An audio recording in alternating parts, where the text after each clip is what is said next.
Nous étions restés hier au chapitre 7, nous allons le reprendre, nous en avons vu une partie, chapitre 7, on lut jusqu'au verset 8, nous allons reprendre la lecture au verset 9, Apocalypse chapitre 7, verset 9. Après cela, je regardai, et voici, il y avait une grande foule que personne ne pouvait compter, de toute nation, de toute tribu, de tout peuple et de toute langue. Ils se tenaient devant le trône et devant l'agneau, revêtus de robes blanches et des palmes dans leurs mains.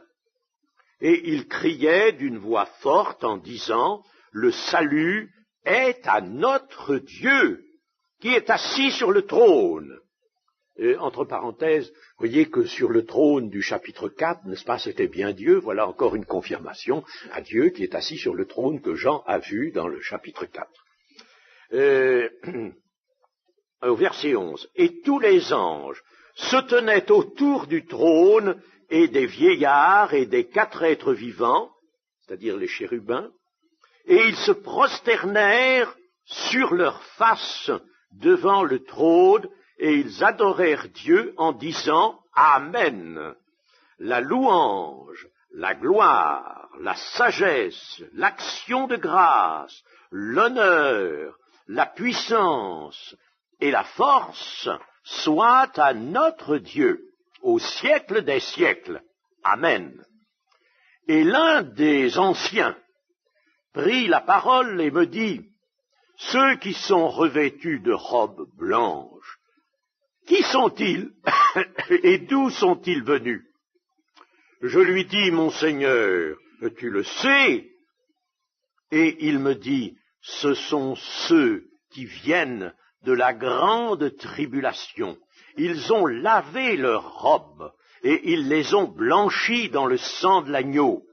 C'est pour cela qu'ils sont devant le trône de Dieu et le servent jour et nuit dans son temple. Celui qui est assis sur le trône dressera sa tente sur eux.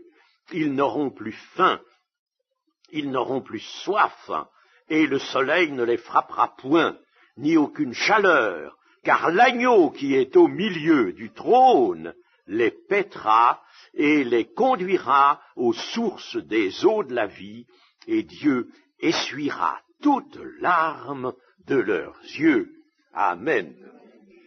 Vous voyez que la vision du chapitre 4 qui nous a présenté le trône de Dieu et Dieu assis sur le trône. Enfin, nous avons bien marqué cela puisque c'est dans le texte, n'est-ce pas? Les anciens, quand ils se prosternent et qu'ils louent le Seigneur, ils louent celui qui est assis sur le trône et ils lui disent « Dieu, tu es Dieu tout-puissant ». Bon, et nous voyons que par la suite, tout se déroule devant ce trône. Les grandes parties de l'Apocalypse se déroulent là. En somme, c'est un déroulement devant le trône de Dieu sur cette mer transparente de cristal. Hein. C'est là que nous verrons d'autres scènes se dérouler là. Tout se déroule là. C'est le cas de celle que nous présente cette seconde partie du chapitre 7.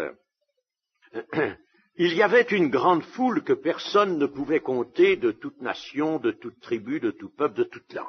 Vous voyez, Dieu ne fait pas de différence, cela est exprimé dans la Bible, il n'y a pas d'acception de personne. Pour Dieu, n'importe lequel de la famille humaine, qu'ils appartiennent à une nation ou à une autre, que la couleur de sa peau soit d'une sorte ou d'une autre, enfin, cela n'a aucune importance, qu'il soit petit ou qu'il soit grand, hein, il y en a de partout. Dieu regarde au cœur, hein, tous les hommes ont un cœur, tous les hommes ont reçu l'esprit, et sont capables de connaître leur Dieu, leur Créateur, et capables de répondre à son appel. Donc c'est une foule innombrable. Jean a ici la vision anticipée de la masse des rachetés. Ici, c'est toute la masse des rachetés, cette foule innombrable de partout. La masse des rachetés, des élus, la grande moisson de la terre, c'est la grande moisson de la terre, dans son immense totalité. Elle n'est pas encore réalisée. Lorsque Jean la contemple, c'est ce qu'indique le futur des versets 16 et 17. Vous voyez, c'est au futur, il faut remarquer ça. Ils n'auront plus faim. Ils ne sont pas encore là, ces gens-là, n'est-ce pas? Jean en a la vision, mais ils ne sont pas là. N'est-ce pas? Sans ça, il serait dit, ben maintenant, ils n'ont plus faim. N'est-ce pas? Mais ils n'auront plus faim, ils n'auront plus soif, et le soleil ne les frappera point, c'est au futur, ni aucune chaleur. Car l'agneau qui est au milieu du trône les paîtra dans le futur et les conduira aux sources des eaux de la vie.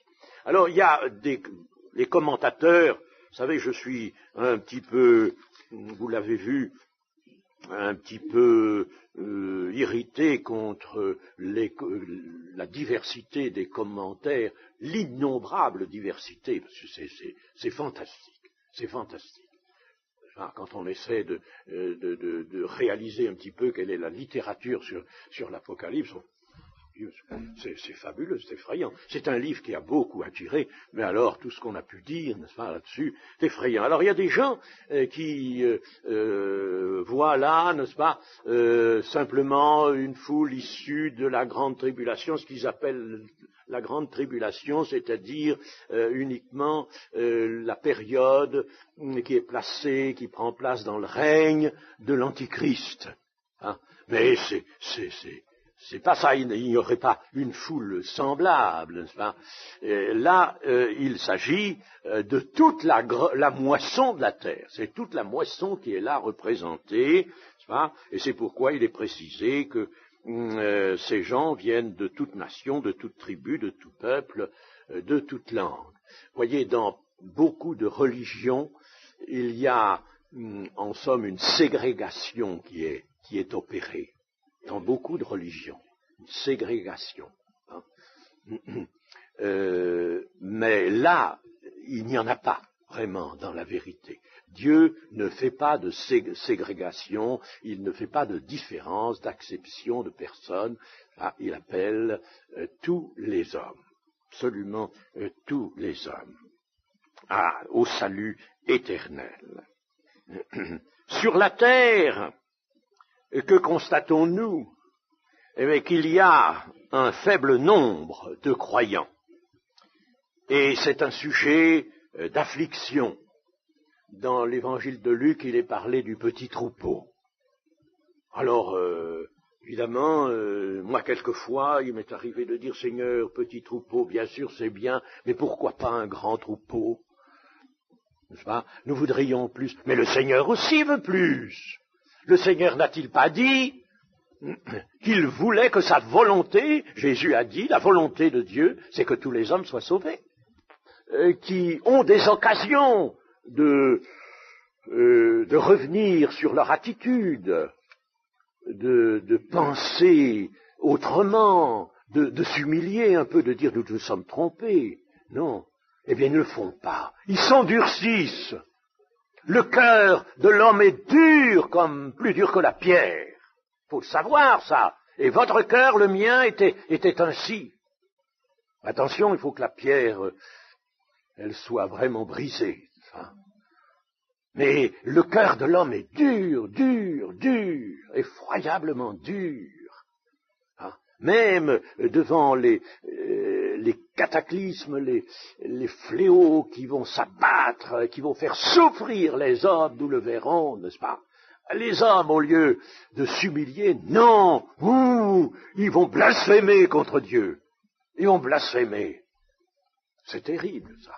C'est pour ça que il y aura un petit don. Mais malgré tout, depuis que la Terre existe, depuis que l'humanité est née sur la Terre, eh bien, vous voyez, la récolte est tout de même abondante. Elle est abondante.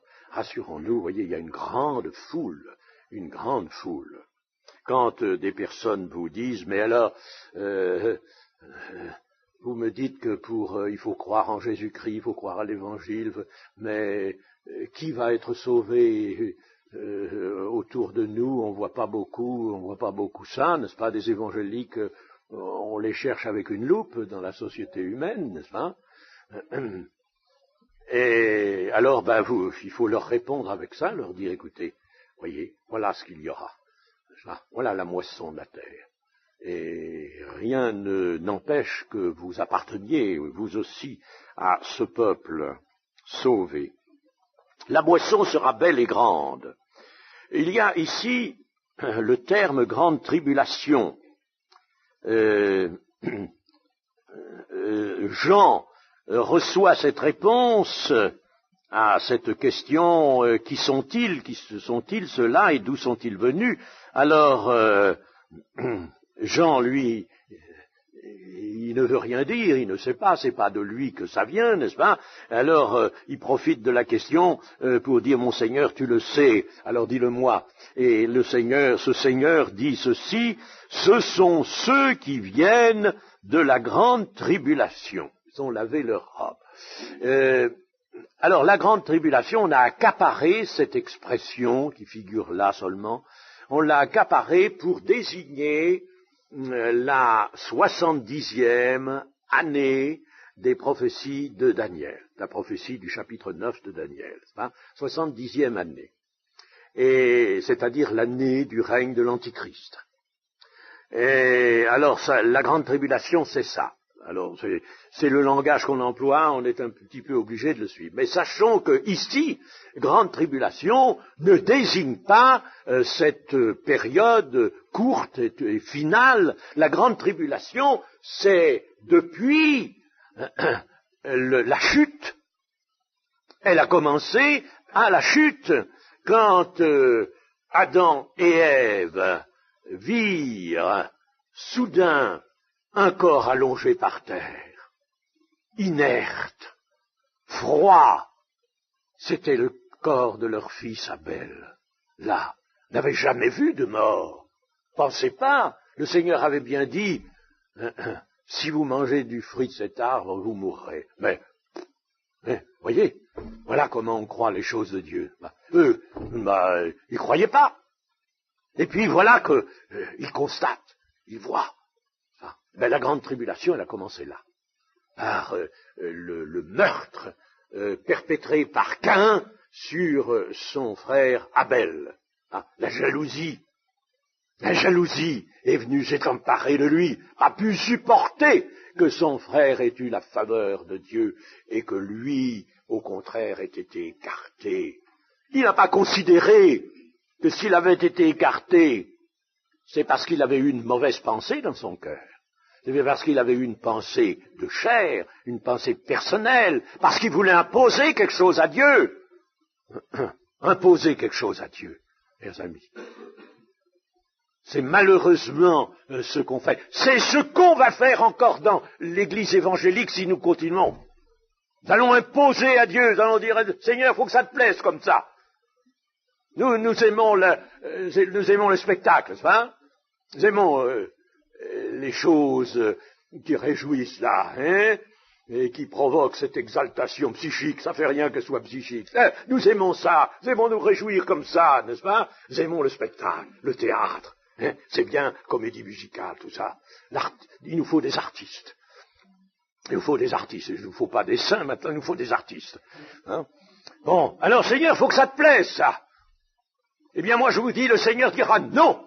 Il se détournera comme il s'est détourné du regard porté sur Caïn. Il a détourné son regard de Caïn et il l'a porté sur l'offrande d'Abel. L'offrande d'Abel, c'était une offrande selon la foi, une offrande significative, une offrande selon le plan de Dieu. Il était dans le plan de Dieu. Il faut que nous soyons dans le plan de Dieu. Chers amis, si nous allons à côté du plan de Dieu, qu'allons-nous faire?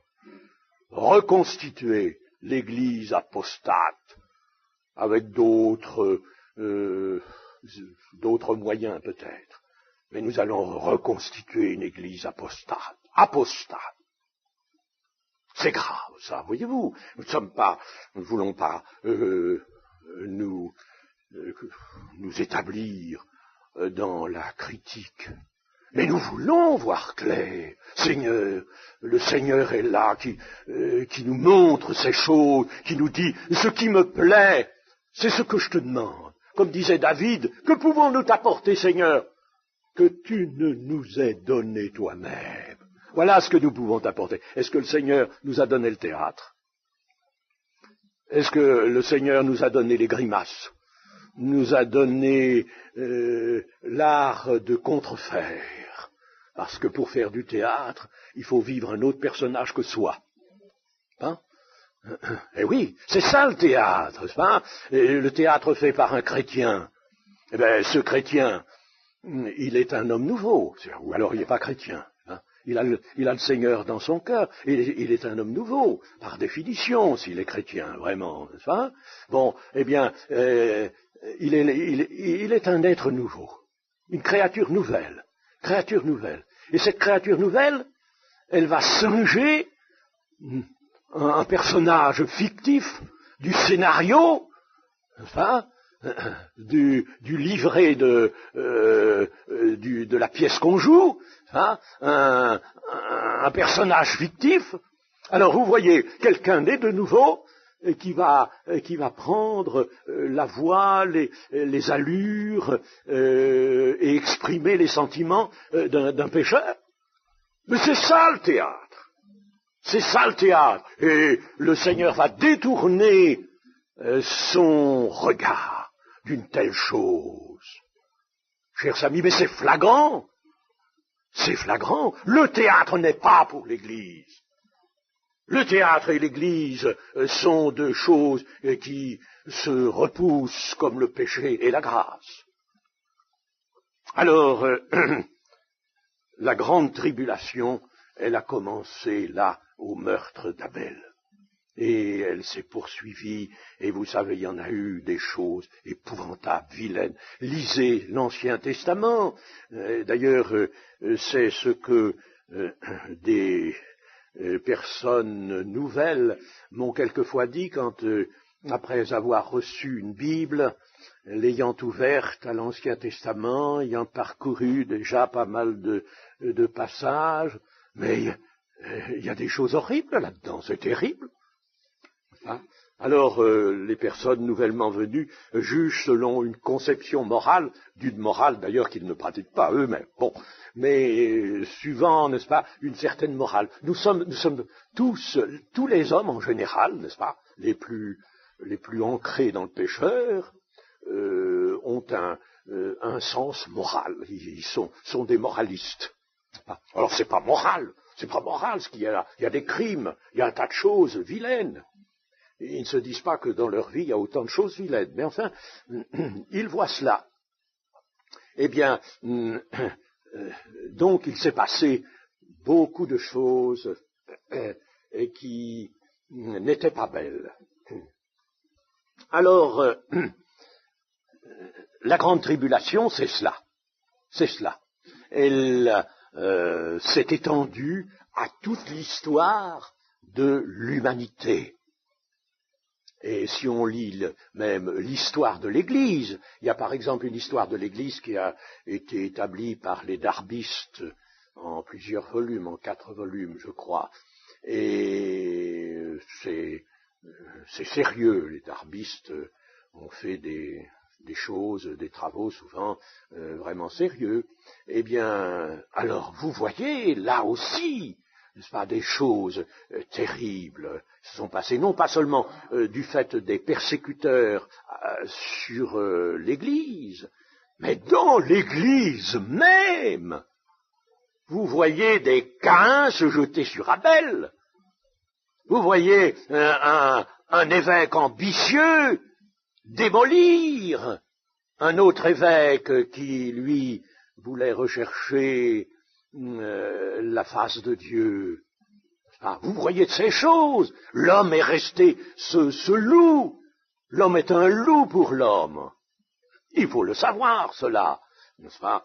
Et c'est la grande tribulation, le peuple de Dieu pérégrine au travers des temps, à travers une grande tribulation. C'est par beaucoup de tribulations que nous entrerons dans le royaume de Dieu. Donc la grande tribulation ne désigne ici que tous les temps de l'Église où la persécution n'a pas cessé de sévir. Voyons d'ailleurs ce que nous en dit le Seigneur Jésus. Le Seigneur Jésus nous dit par exemple au chapitre 16 de Jean et au verset 33. Je vous ai dit ces choses afin que vous ayez la paix en moi. Vous aurez des tribulations dans le monde, mais prenez courage, j'ai vaincu le monde. Il est vaincu. Alors si vous vous établissez sur cette victoire assurée, faite et assurée par Jésus, alors vous aussi vous allez vaincre. Et nous, actuellement, nous avons des tribulations. Nous avons dans notre milieu, quand on lit les réveils religieux de Finet et autres ouvrages de lui, on s'aperçoit que, effectivement, il y a des tribulations dans le milieu même de l'Église. Finet n'hésite pas à dire, mais vous êtes quelquefois plus soumis à des afflictions et une adversité de la part de vos frères que de la part du dehors. Alors il faut que nous comprenions ça aussi, nous, n'est-ce pas? Nous aurons des tribulations, mais il faut les traverser, il faut vaincre. Il faut vaincre. La réponse, donc, à nos alarmes que nous avons maintenant, n'est-ce pas, concernant ces orientations qui se dessinent et même se prononcent, n'est-ce pas, eh bien, c'est cela, n'est-ce pas, j'ai vaincu le monde. Et vaincu le monde. Eh bien, nous allons vaincre, nous aussi, par la victoire de Jésus.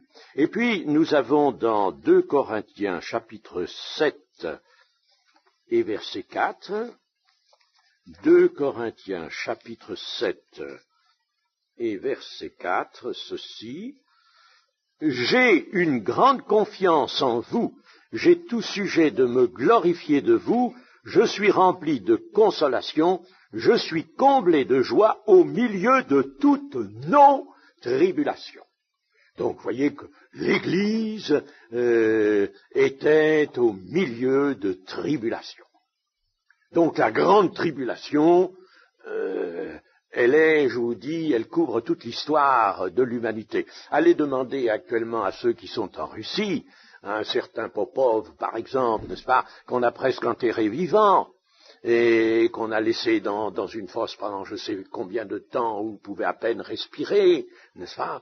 Eh bien, et puis d'autres sévices. Allez lui demander si la grande tribulation c'est uniquement pour l'Antichrist. Il vous dira, mais la grande tribulation, je crois que je la connais, moi. Hein? Et tous les autres comme lui, n'est-ce pas? Ceux qui ont leur santé a été ruinée dans des camps de travail forcés, n'est-ce pas? Eh bien, tous ces gens-là, en raison de leur foi qui ont souffert, ils savent ce que c'est que la tribulation. Ils l'ont vécu, la grande tribulation. Et puis enfin, dans le chapitre 2 de l'Apocalypse, et au verset 22, nous avons ceci. « Voici, je vais la jeter sur un lit et envoyer une grande tribulation à ceux qui commettent adultère avec elle. » Il s'agit de la fameuse prophétesse appelée Jézabel, n'est-ce pas, qui détourne les chrétiens, les croyants de la voie juste, n'est-ce pas? Et voyez, je vais envoyer, c'est Jésus qui parle, je vais envoyer une grande tribulation à ceux qui commettent adultère ou infidélité avec elle. Une grande tribulation. Peut-être que le Seigneur va envoyer une grande tribulation aussi dans nos milieux, maintenant. C'est possible. C'est possible. Grande tribulation. Mais vous voyez que la grande tribulation, ce n'est pas seulement ce qui va se passer sous le règne de l'Antichrist. Moi, vous voyez, ce que je déplore beaucoup dans tout ce qu'on a dit ou écrit autour de l'Apocalypse, c'est ça, n'est-ce pas? Cette prise de position, ces prises de position classiques qui sont privatives de réflexion, de véritable pensée. On ne réfléchit pas, on prend les choses telles qu'elles sont. Alors, pourquoi pas prendre un catéchisme catholique ou n'importe quoi, n'est-ce pas, et puis s'y fier. Non, il faut que nous réfléchissions, bien sûr, et ne nous laissons pas entraîner par des interprétations toutes faites. Et c'est important ce que je vous dis là, parce que le fait que la grande tribulation ait été simplement logée là dans les 7 ans, les 7 dernières années dans le règne de l'Antéchrist, tout ça a des conséquences sur le reste de l'interprétation, conséquences fâcheuses. Alors, vous voyez, c'est ce qui fait aujourd'hui encore une difficulté supplémentaire de l'étude de l'Apocalypse, et qu'on se trouve au-devant de toutes ces explications dont beaucoup sont dans l'ouvrage là que j'ai ici, n'est-ce pas? Bien qu'il y ait certaines bonnes parties, mais il y a là réapparition encore de toutes sortes de prises de position d'avance, n'est-ce pas? Et moi, je ne veux pas être tenu par les prises de position. Nous sommes devant un texte du Seigneur, nous avons l'Esprit de Dieu, nous avons la grâce de Dieu, et à nous de comprendre.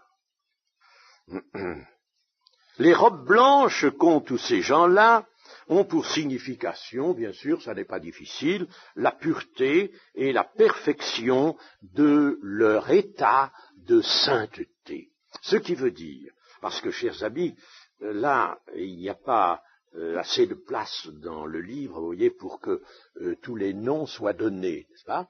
Mais si le Seigneur avait d'avance donné des noms, peut-être que je trouverais les vôtres, là, peut-être que je trouverais le mien aussi, n'est-ce pas, dans cette foule-là. Bon, alors, en tout cas, ce qu'il y a de certain, c'est qu'il nous la faut, cette robe blanche. Et il faut les palmes aussi dans la main, n'est-ce pas? On nous les donnera. Bon, mais il nous faut la robe blanche. Et la robe blanche, c'est la pureté, la perfection de l'état de sainteté. Nous allons vers la perfection. Nous ne pouvons pas entrer dans l'éternité sans être revêtus de l'état de perfection, sans la robe blanche. C'est pas possible, ça. C'est absolument impossible. Celui qui n'a pas la robe des noces, le Seigneur dit à ses serviteurs, allez, prenez cet individu et jetez-le dans les ténèbres du dehors, où il y a des pleurs et des grincements dedans. Il est venu là, dans la salle des noces, sans avoir revêtu la robe de noces. Hein? C'est impensable, impensable. Il nous faut l'état de sainteté. Dieu, n'est-ce pas, lui, il est hors du temps. Il n'est pas assujetti au temps, il est libre. C'est lui qui a créé le temps. Alors, il n'est pas assujetti à ce qu'il a créé, n'est-ce pas? Quand nous avons fait quelque chose, quand nous avons, mettons, construit une maison, nous ne sommes pas assujettis à la maison, nous pouvons très bien la vendre, nous pouvons nous en séparer. Hein. Eh bien, Dieu, lui, n'est pas assujetti au temps, il est hors du temps. Il est dans l'éternité. Et la vie éternelle, le séjour éternel qu'il nous prépare, se trouve aussi hors du temps. La vie éternelle, c'est une vie qui s'écoule en dehors du temps, c'est traduit par une expression au siècle des siècles. Au siècle des siècles. Alors, pour être dans la vie éternelle, c'est une loi en quelque sorte mathématique, il faut l'état de perfection. Il faut avoir revêtu ce que Christ est lui-même, n'est-ce pas, la robe de justice, la robe de paix, la robe de perfection, la robe des noces. La fin de ce chapitre 7 que nous avons lu il y a 3 versets, les versets 15, 16 et 17. Ces versets nous offrent, si nous les recevons avec foi et avec reconnaissance, nous offrent consolation et encouragement. Il est dit que Dieu dressera sa tente sur eux. Dieu va dresser sa tente sur eux, sur toute cette foule-là de gens qui ont lavé leurs robes dans le sang de l'agneau, qui sont revêtus de robes blanches, de l'état de sainteté. Ils ont l'état de sainteté. Alors Dieu va étendre sa tente sur eux. Qu'est-ce que ça veut dire cela? Mais Dieu va leur faire savourer les délices de sa présence, tout simplement. Dieu va leur faire savourer les délices de sa présence. Voilà ce que veut dire étendre sa tente sur eux. Ils seront en présence de Dieu. Et être en présence de Dieu, il n'y a rien au-dessus de cela. C'est le summum. C'est le summum. Être en présence de Dieu. Mais enfin, essayez de vous représenter maintenant, n'est-ce pas? Voyez-vous, si vous étiez en présence de Christ, Christ ressuscité, glorifié, pour toujours. Quand dans l'éternité nous serons en présence de Dieu et de Christ, l'agneau n'est pas dissocié de Dieu, n'est-ce pas?